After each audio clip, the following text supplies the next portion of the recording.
오늘 말씀의 제목은 튜닝입니다. 네, 제가 잠깐만요. 이게 되는지 볼게요. 예, 되네요. 지금 여기 나와 있는 여러분 잘 아시죠? 뭘까요? 오케스트라입니다. 네, 여러분들 혹시 클래식 좋아하시나요? 클래식? 네, 아멘. 네, 저는 이 교회 와서 저희 평택교회 와서 제가 사실 전공이 클래식 음악이 전공이에요. 근데 이제 제가 볼 때는 저희 담임 목사님이 저보다 클래식에 더 조예가 깊으신 것 같은 느낌이 들더라고요. 목사님이 굉장히 클래식을 좋아하세요. 저보다 더 좋아하시는 것 같습니다.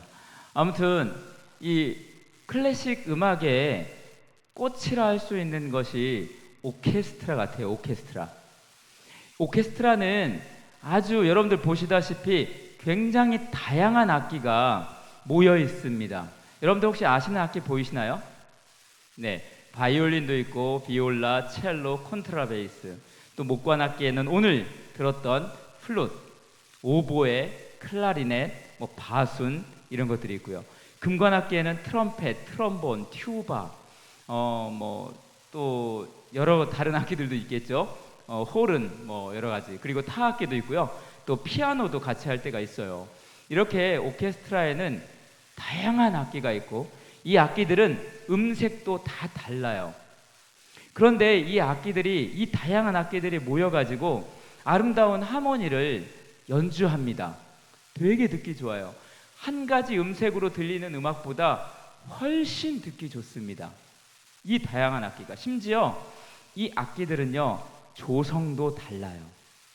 어떤 악기는 C조 악기가 있고요, 어떤 악기는 B플랫조가 있고요, 어떤 악기는 E플랫조가 있고, 어떤 악기는 F조가 있고요. 전부 다 달라요. 그런데 어떻게 이렇게 아름다운 하모니를 낼 수 있을까요? 다 다른데. 그 이유는요, 첫 번째 하는 이 작업 때문입니다. 네, 요게 뭔지 아시나요? 우리 음악 하시는 분들은 알 거예요. 우리 음악하는 분들은 이거와 같이 살아요. 그래서 아는데 이게 튜너라는 겁니다. 튜너기. 음정을 체크하는 기계예요. 자, 이걸로 하는 게 바로 튜닝입니다. 튜닝이 뭐냐면 음정을 맞추는 거예요. 악기의 색깔도 다르고 음색도 다르고 음정도 다 다른 악기들이지만 이 악기들이 튜닝을 하면 아름다운 하모니를 만들어낼 수 있어요. 가장 중요한 게 튜닝입니다. 자, 어디죠? 네, 저희 교회입니다. 저희 교회에도 다양한 사람들이 모여 있어요. 굉장히 다양한 사람들이 함께 모여 있습니다. 함께 예배도 드리고요, 또 교사로 섬기기도 하고요, 또 이렇게 봉사의 일도 하고요, 함께 이렇게 교육도 받습니다. 그리고 이렇게 교육받았던 사진인데요. 때로는 우리가 또 이렇게 망가지기도 해요. 우리의 이제 서로의 기쁨을 위해서 망가지기도 합니다. 하나 더 보여드릴까요? 망가진 사진인데, 자,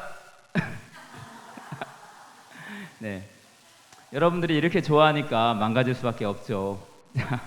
그다음 이렇게 다양한 사람들이 다양한 모습으로 출신도 다르고요, 자라나온 배경도 다르고, 성별도 다르고, 좋아하는 음식도 다르고, 또 학벌도 다르고, 모든 게 다르지만 이분들이 이렇게 함께 모여서 아름답게 신앙생활할 수 있는 이유가 있겠죠. 마치 오케스트라처럼 우리도 분명한 튜닝점이 있어야 될 것 같습니다. 그래서 오늘 저는 말씀을 통해서 우리 그리스도인들이 가져야 될 튜닝점에 대해서 함께 묵상해 보고자 합니다. 오늘 말씀의 배경은요, 지도 잘 보이시나요? 네, 크게 보이나요? 네, 좀 글씨가 작아서 좀 안타깝긴 하지만 오늘 말씀에 나온 배경의 도시가 있습니다. 그 도시는 바로 가이사랴 빌립보입니다. 가이사랴 빌립보는요, 어떤 도시냐면 옛날 로마가 온 땅을 지배하고 있을 때 로마의 황제가 헤롯 대왕에게 하사한 도시였어요. 그런데 나중에 헤롯 대왕이 죽고 헤롯 대왕의 아들들이 이 이스라엘을 세 부분으로 나누어서 통치하게 되는데요. 그 중에 한 아들인 헤롯 빌립이라는 왕이 통치했던 지역입니다. 그런데 이 도시를 왕에게, 황제에게, 로마의 황제에게 잘 보이려고 그곳을 로마식으로 아름답게 꾸며서 왕에게 헌정을 합니다. 황제에게. 그래서 이름을 가이사랴라고, 그때 당시에 황제의 이름이 카이사르였거든요. 가이사랴라고 이름을 했습니다. 그런데 이스라엘 땅에는 가이사랴가 여기만 있는 게 아니에요. 다른 곳도 있거든요. 여기도 가이사랴입니다. 항구 도시가 있는데 이 항구 도시는 바울이 2차 전도 여행 때 돌아오면서 들어온 곳, 그리고 로마로 압송되어 갈 때 출발한 곳이 바로 이 가이사랴 항구 도시입니다. 이 도시와 혼동되지 않게 하기 위해서 가이사랴에 자신의 이름을 붙여서 가이사랴 빌립보라고 이름을 지었습니다. 그래서 이 도시는요, 특징이 무엇일까요? 이름에서 보면 알 수 있듯이 이 도시는 황제의 도시입니다. 황제를 기리기 위해서 황제에게 헌정한 도시예요. 그때 당시에 온 땅에 황제 숭배 사상이 가득했을 때였거든요. 그런데 이 도시는 얼마나 더 했을까요? 황제가 주가 되고 황제를 섬기는 도시였습니다. 또한 그것만이 아니라 이 도시는 우상이 가득한 도시였어요. 이 안에 제우스의 손자가 되는 판이라는 신을 숭배하는 곳이었거든요. 그래서 이 땅은 굉장히 우상을 섬기면서 음란하고, 그리고 황제를 주로 섬기는 아주 정말 폐역한 땅이었습니다. 지금 사진에서 보이는 저 굴같이 생긴 곳이 신전이라고 하고요. 그리고 그 옆에 있는 그 돌들이 이렇게 있는 곳이 정확하진 않겠죠. 베드로가 오늘 말씀에 나온 것처럼 예수님을 주는 그리스도시요 살아계신 하나님의 아들입니다라고 고백했던 장소라고 이렇게 기념하는 곳이라고 해요. 이런 지역이 가이사랴 빌립보입니다. 예수님께서 이 가이사랴 빌립보 지방을 가셨어요. 제자들과 함께. 그리고는 이 도시에서 예수님은 제자들에게 두 가지 질문을 하게 됩니다. 첫 번째, 사람들이 나를 누구라 하느냐? 뭐라고 했을까요? 제자들이. 네, 사람들이 예수님을 세례 요한이라고 하는 사람도 있습니다. 또 어떤 사람은 선지자라고 해요. 이렇게 주가 아니라 세례 요한 또는 선지자, 이렇게 사람들이 말을 합니다. 그러나 예수님은 거기에 집중하지 않으셨어요. 그 다음 질문이 중요하겠죠? 너희는 나를 누구라 하느냐? 이 황제가 주가 되어져 있고 우상이 들끓는 도시에서 예수님은 제자들에게 묻습니다. 얘들아, 내가 누구니? 그때 베드로가 고백합니다. 주님은 나의 주시며 그리스도이십니다. 살아계신 하나님의 아들 그리스도이십니다. 황제가 주가 아니라 예수님 당신이 나의 주이십니다. 그리고 당신은 나의 구원자가 되십니다. 라는 고백을 베드로가 어디에서 하죠? 황제의 땅에서, 우상이 들끓는 가이사랴 빌립보에서 고백합니다. 예수님은 이 고백을 너무 좋아하셨어요. 그리고는 말씀하십니다. 베드로야, 네가 복이 있다.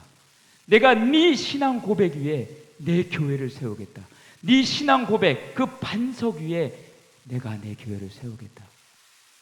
이때 가이사랴 빌립보 지방에는요, 신전들을 거대한 반석 위에 세웠어요. 그리고 심지어는 거대한 돌을 깎아서 만들었어요. 그것을 보신 예수님은 그것을 보시면서 아니야, 저것들은 무너질 거야. 하지만 내가 세우는 이 반석 위에 세운 교회는 결코 무너지지 않을 거야 라고 말씀하십니다. 자, 이제 우리의 시선을 돌려서 2000년 전 가이사라 빌립보에서 2000년 후인 오늘로 돌아와 보겠습니다. 어딜까요? 어디죠? 네, 잠실이죠. 서울입니다. 가보신 적 있으세요? 네, 저는 가봤습니다. 물론 다 가봤겠죠. 저 롯데타워를 건축할 때 제가 저 밑을 차로 지나간 적이 있었는데요. 설마 저렇게까지 올라갈 줄은 몰랐어요. 굉장히 높이 올라갔고, 지금 저 밑에서 위를 보면 저는 여러분들은 어떨지 모르겠지만 저는 현기증이 날 정도로 좀 높긴 하더라고요. 굉장히 많은 문명이 발달했고, 정말 우리가 사는 이 도시에는 수많은 가이사라 빌립보만큼이나 수많은 주님이 계십니다.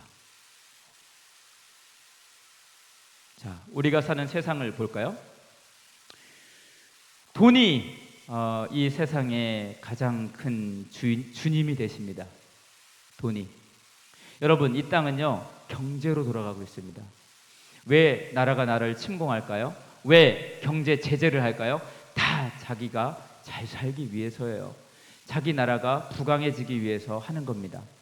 온 세계가 다 겉으로는 평화 평화 외치지만 자기에게 물질적으로 불이익이 당하면 그 평화도 깨져버려요. 돈이 주인이 되어서 사람의 생명을 앗아가기도 합니다. 그리고 또한 이 돈을 얻기 위해서 내게 주어진 일, 내 직장, 내 전공 분야, 내 밥그릇, 이것이 나의 주인이 되어 있습니다. 여러분, 점잖은 분도요 그 사람 밥그릇 건드려 보세요. 난리 납니다. 어떻게 변할지 몰라요. 정말 일이 나의 주인이 되어 있는 상황이 되겠죠. 그리고 쾌락, 정말 요즘 심각합니다. 우리나라는 저 어릴 때만 하더라도 마약 거의 상상이나 할 수 있었던 걸까요? 지금은요 뉴스만 틀었다 하면 마약이에요. 이게 왜 그럴까요? 쾌락을 즐기는 겁니다. 왜 돈을 벌까요? 즐기기 위해서. 쾌락이 나의 주인이 되어서 쾌락을 누리려고 살아가고 있는 사람들이 너무도 많습니다. 또한 가장 큰 주님이 있죠. 내가 주인인 거예요. 내가 주인입니다. 내가 겉으로는 예수님을 주인이라고 하지만 내가 나의 주인이 되어 있는 경우가 너무 많죠. 세상은 더할 거 없죠. 세상은 모두가 다 내 자신이 나의 주인입니다. 이런 세상 속에서 주님은 2000년 전 가이사라 빌립보에서 제자들에게 질문했던 질문을 똑같이 오늘 이 시간 우리에게 던지십니다. 첫 번째 질문이죠. 얘들아, 사람들이 나를 누구라 하느냐? 여러분, 사람들이 예수님을 누구라고 합니까? 누구라고 하죠? 4대 성인 중에 한 분, 좋은 일 하신 분, 사랑이 많으셨던 분. 그러나 주님은 그 대답에 집중하지 않으십니다. 두 번째 질문이 중요합니다. 너는 나를 누구라 하느냐? 너는 나를 누구라 하느냐? 저는 이 설교를 이번에 준비하면서 얼마나 많이 이것을 되뇌었겠어요. 성도님들에게 이 말씀을 잘 전해야 되는데 너는 나를 누구라고 하느냐라는 이 말씀에 집중해서 살았습니다. 그런데 어느 날 말씀을 준비하는데 주님의 음성이 들렸어요. 주님이 이러시더라고요. 이니야, 잠깐만. 성도들에게 네가 하고 싶은 말, 내가 누구라고, 너희는 나의 예수를 누구라고 하느냐가 아니라, 이니야, 너 고백해봐. 내가 너에게 누구니? 내가 너에게 누구니? 저는 굉장히 많이 울었습니다. 왜냐하면 입술에서는 당연히 당신이 나의 주인이시죠. 당연히 당신이 나의 주인이십니다 라고 입술에서 고백이 나오려고 하는데 내 안에서 은밀한 이야기가 들립니다. 이니 아니잖아. 너 돈 더 좋아하잖아. 너 네 일 더 사랑하잖아. 너 네 삶 즐기려고 하잖아. 예수님보다 너 즐거운 거 더 따라갈 때가 많잖아. 너 네 자신이 주인이잖아. 너 예수님 때문에 너를 내려놓은 적이 몇 번이나 있니? 네가 어떻게 너의 주인이 예수님이라고 당당히 고백할 수 있니? 저는 눈물을 흘릴 수밖에 없었습니다. 진짜 나의 주인이 당신이십니다라는 고백이 잘 안 나오더라고요. 저의 마음에 있는 믿음의 튜닝점이 흔들리고 있었습니다. 처음에 제가 신앙생활할 때 저나 우리 모두가 다 어떻게 신앙생활했습니까? 이 질문으로 신앙생활했을 것입니다. 예수님이 나의 주인이라고 고백하면서 우리는 모두 신앙생활을 출발했습니다. 동의하십니까? 그런데 시간이 흘러 지금 내 안에 그 신앙의 튜닝점이 그대로 지켜지고 있나요? 오케스트라를 연주하는 단원들이 처음 시작하면서 튜닝점을 잡지만 연주 중에 계속해서 튜닝점을 고치는 거 아십니까? 연주장에 한번 가셔서 보시면 자꾸 악기를 만지는 모습을 보게 됩니다. 그 이유는 무엇이냐면 튜닝점이 흔들리기 때문이에요. 왜 흔들리냐면 이 온도의 변화와 여러 가지 환경에 따라서 튜닝점이 변하기 때문에 연주자는 연주를 마칠 때까지 튜닝점을 계속해서 집중하여 잡습니다. 우리의 신앙도 마찬가지입니다. 처음에는 잘 출발했죠. 그러나 튜닝점이 흔들리기 시작해서 불협화음이 일어나기 시작합니다. 저도 마찬가지였습니다. 제 안에 튜닝점이 흔들리니까 불협화음이 일기 시작합니다. 주님이 나의 기도를 들어주시지 않는다라고 불평하기 시작해요. 왜 주님은 나의 기도를 들어주시지 않을까? 왜 주님은 나에게 침묵하실까? 왜 나는 이 사람만 보면은 용서가 안 될까? 다른 사람은 다 괜찮은데 이 사람은 왜 내 안에 용서가 안 될까? 저 사람의 문제일 거야. 내 문제가 아니라. 나는 내 일과의 문제도 생기고 내 자신과 관계의 문제도 생깁니다. 자꾸 불협화음이 생기는 거예요. 왜 그럴까요? 우리의 신앙점의 그 튜닝이 바뀌었기 때문입니다. 예수님을 주로 고백하고 그분만이 나의 구원자라는 그 튜닝점을 잡아야 되는데 자꾸만 내 안에 돈이 더 소중하고 일이 더 소중하고 내가 더 소중하고 세상의 삶이 더 소중하고 그러면서 내 안에 계셨던 주님의 튜닝점은 점점 사라지기 시작했던 것입니다.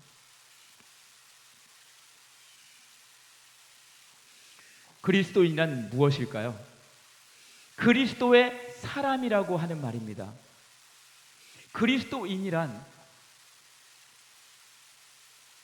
하나님을 사랑하고 이웃을 사랑하라는 예수님의 말씀을 따라 사는 사람을 말합니다. 우리 모두 우리의 심령에 그리스도인이라는 명찰을 달고 있지 않나요? 그러면 나는 그리스도인입니다라고 하는 말은 무엇일까요? 예수님의 가르침을 쫓아 살겠습니다라는 말입니다. 여러분은 그렇게 살고 있나요? 2000년 전에 유대 땅에 요세푸스라는 역사학자가 있었습니다. 그 사람은 기독교인은 아니었습니다. 그 사람이 역사를 기록하면서 그리스도인에 대해서 기록한 것이 있습니다. 이렇게 기록합니다. 그리스도인은 거짓말하지 않았고 타협하지 않았고 탐욕스럽지 않았고 끝까지 그리스도를 위해서 자신의 이익까지도 희생했던 사람들이다. 이때 이 요세푸스가 기록했던 이 시대는요, 로마의 황제에 의해서 기독교인들이 많은 고난을 당했던 시대입니다.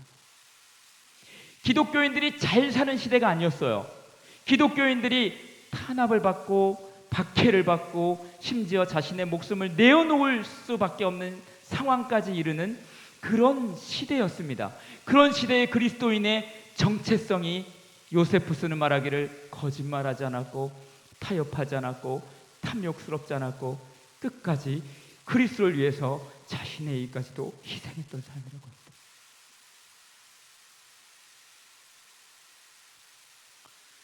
지금 저기 물고기가 있는데요. 헬라어로 물고기는 익투스입니다. 익투스의 그 스펠링을 한 글자 한 글자로 따오면 예수 그리스도 하나님의 아들 구세주입니다. 그때 당시에 이 박해와 환난 속에 있었던 그리스도인들은 저 물고기의 심벌을 통해서 자신의 정체성을 드러냈습니다. 물고기를 그리면, 상대방도 물고기를 그리면 이 사람은 그리스도인이구나, 이렇게 아는 표식이었습니다. 오늘날 우리들은 저 물고기를 차에도 붙이고 집 가정에도 붙이고 성경책에도 붙이고 많이 붙이죠. 그러나 우리의 삶은 어떻습니까? 거짓말하지 않고 타협하지 않으며 탐욕스럽지 않고 그리스도를 위해서 나를 내려놓는 삶을 살고 계십니까? 지금 이 질문은 저에게 하는 것입니다. 우리의 신앙 시작이 이 질문이었다면, 너는 나를 누구라 하느냐라는 질문이었다면, 우리가 삶을 마치고 주님 앞에 섰을 때 주님은 동일하게 우리에게 물으실 것입니다. 누구야? 이니야, 너는 이 땅에서 누구를 주인으로 섬기고 살다 왔니? 너는 나를 누구라고 생각하며 살아왔니? 라고 주님은 마지막 질문도 동일하게 던지실 것입니다. 우리는 그 주님 앞에 주님이 나의 주인이시고 나의 구세주이십니다라는 고백을 믿음으로 담대히 고백해야 될 것입니다. 그러기 위해서는 우리가 오늘 살아가는 이때 이 튜닝점을, 이 믿음의 튜닝점을 늘 체크해 보아야 할 것입니다. 우리는 예수 안에 한 공동체입니다. 이렇게 많은 다양한 사람들이 모여 있습니다. 우리가 함께 아름다운 하모니를 이룰 수 있는 것은 이 튜닝점 때문입니다. 우리 다 달라도 돼요. 개성도 있어도 되고 다 각기 재능도 다르고 다 다릅니다. 하지만 한 가지, 예수님이 우리의 주인이시고 예수님이 우리의 구세주 되심을 확실히 붙든다면 우리 평택교회 그리고 우리 모든 성도님들은 삶의 여정을 아름답게 연주하다가 주님 앞에 서게 될 것입니다. 기도하겠습니다. 살아계신 하나님 아버지, 은혜를 감사합니다. 주님은 우리의 주님이시며 우리의 구원자이십니다. 이 믿음의 튜닝점을 주님의 나라 갈 때까지 지키며 흔들리지 않고 나아갈 수 있도록 우리의 중심을 그리스도로 채워 주옵소서. 예수님의 이름으로 기도합니다. 아멘.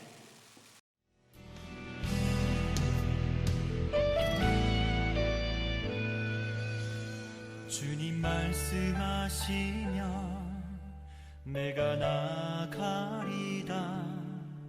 주님 뜻이 아니면 내가 멈춰서리다.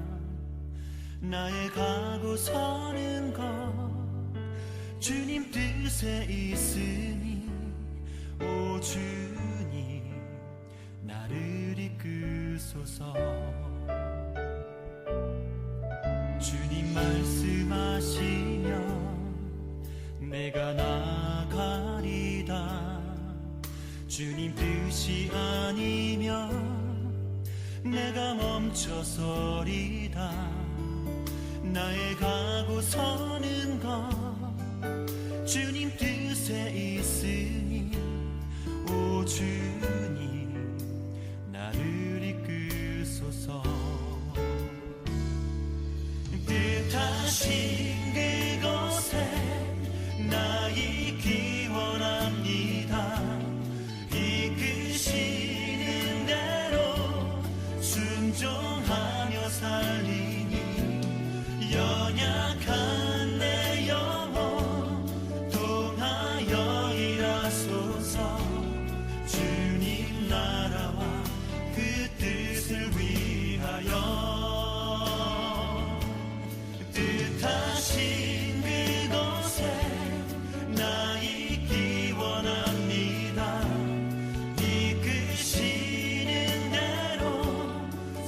순종하며 살리니 연약한 내 영혼 통하여 일하소서.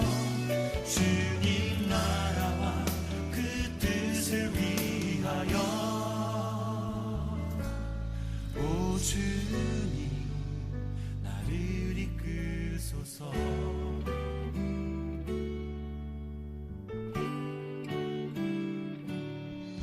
주님 말씀하시면 내가 나가리다. 주님 뜻이 아니면 내가 멈춰